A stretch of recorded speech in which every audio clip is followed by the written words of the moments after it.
Permaculture aims to design systems that will last for hundreds of years, and do it by imitating and emulating nature, natural patterns, natural designs. And doesn't require a lot of work to maintain. Yeah, and circular, like there's like a certain patterns of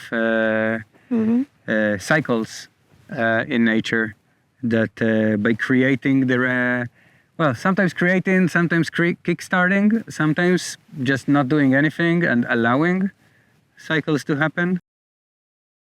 What does it mean that we design TDF according to permaculture principles and ideas?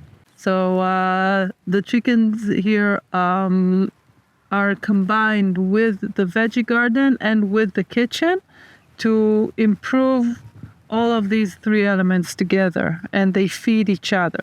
In the veggie garden, we grow vegetables that go to the kitchen. It's really nearby. People eat them, and the kitchen scraps go to the chickens. Now the chickens go through these kitchen scraps. We built compost piles in the chicken coop. And so the chickens help us by just doing what chickens do, which is scratch and peck and look for food.